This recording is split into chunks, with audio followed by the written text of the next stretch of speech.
Friends, imagine this situation. You're starting a business, your eyes are truly shining with excitement. The product is amazing, but your bank account is almost empty. And your competitors are corporate giants.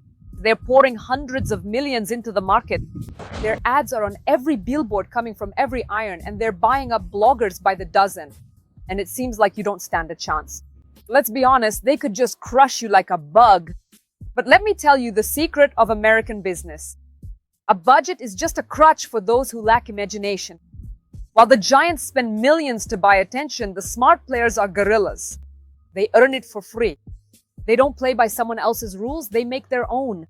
For those who don't know me yet, my name is Maria Grineva. This channel is about American marketing and life. Subscribe so you don't miss out on the latest tips and tricks. Subscribe to my YouTube, my Telegram, and give this a like. We share a lot of useful information with the team every day. And I'm hosting this broadcast from the main square of Dania Beach. And today we're going to talk about guerrilla marketing, about how Dr. Martens took over the world without any advertising, how IKEA brainwashes us through its TV series, and how an ordinary comment on TikTok can bring you more sales than targeted ads worth hundreds of thousands of dollars or even rubles. If you're tired of wasting your budget for nothing and want to learn how to run your business boldly, cleverly, and for free, then watch this video till the end. So friends, let's be honest. Who here actually likes advertising? I feel like by 2025, people have developed a real immunity to it. We skip through stories, we set up ad blockers, we pay for premium just to avoid seeing all that buy. In other words, direct in-your-face advertising is like trying to hit on a girl by shouting in her ear. It's annoying. Guerrilla marketing works completely differently, my friends.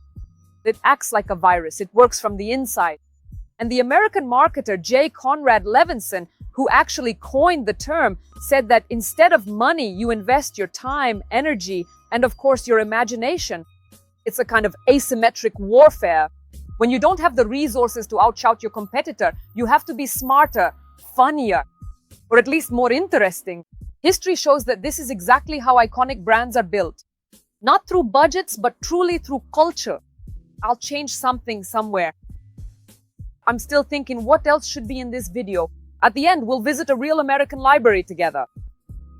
And we'll see how everything is organized there. Sometimes I come here, you see, it's right behind me, and I borrow books to read. So that I don't have to buy them in a store. You can just borrow them from an American library. Friends, let's take a look at a classic example. How many millions do you think the Dr. brand spent? Martens in the 60s so that their rugged work boots would become the symbol of an entire generation?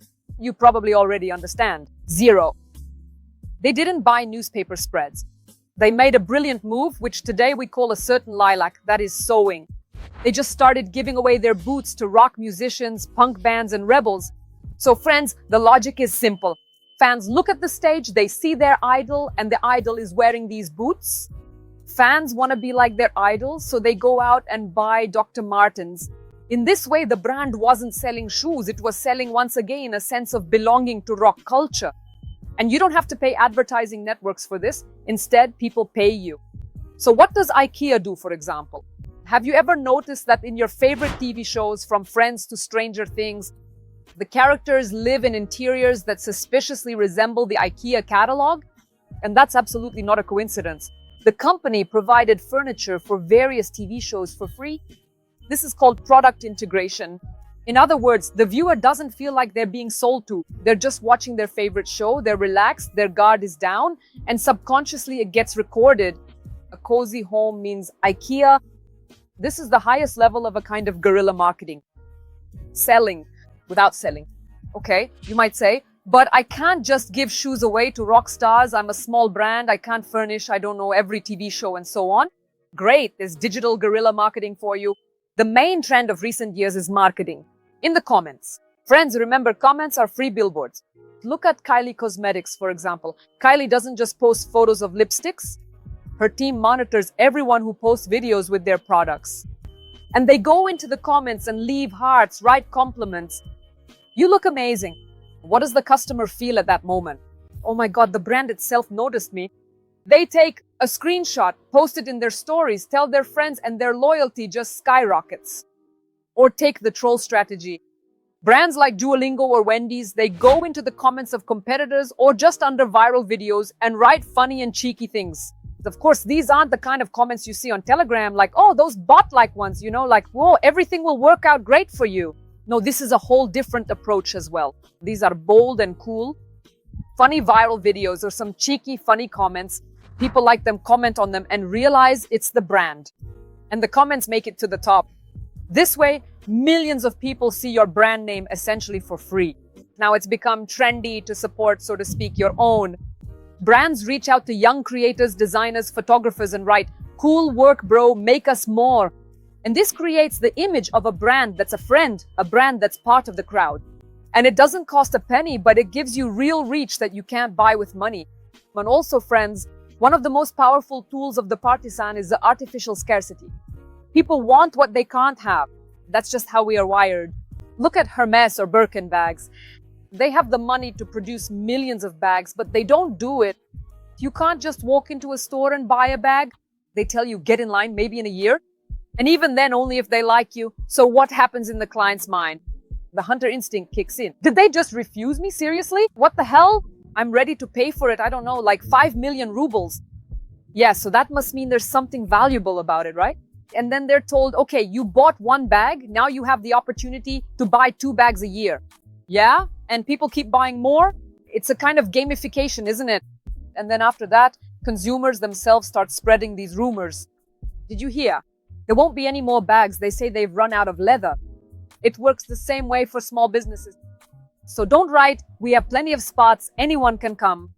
Write, "Only 2 spots left this week. We only take 5 clients a month to maintain the quality of our work." Start a rumor, create a bit of hype. If you're unavailable, you're desirable. It's a law of psychology that's stronger than any other. Honestly, no advertising budget, even millions of dollars or rubles, matters at all. So friends, let's sum up this video. Guerrilla marketing isn't about greed, it's about creativity. It's about being where the attention is, not where the ad accounts are. What do you need to do today, friends? Stop thinking like huge corporations that need million-dollar budgets. Think like social media users. Go to the comments, be funny, be helpful, be lively, create collaborations, give your product to those your target audience is watching. Don't ask for advertising, just give it away. It really works. We've promoted so much this way in fashion brands. Play with scarcity, don't be too accessible.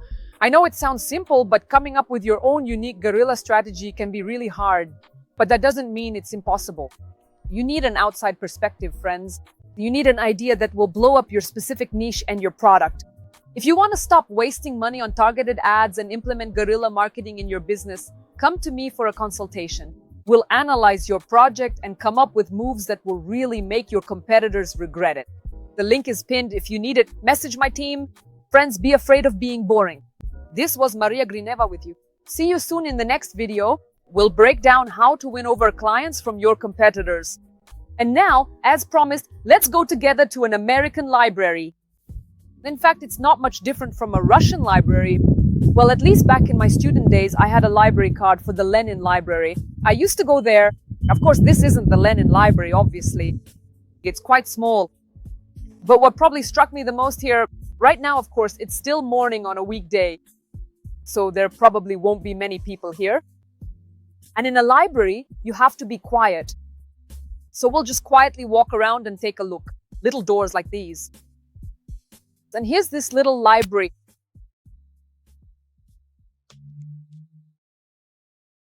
What surprised me the most, I think, is that there are people here sitting at computers just playing games. Other than that, it's just a regular library. It's nice with all sorts of books. That's it.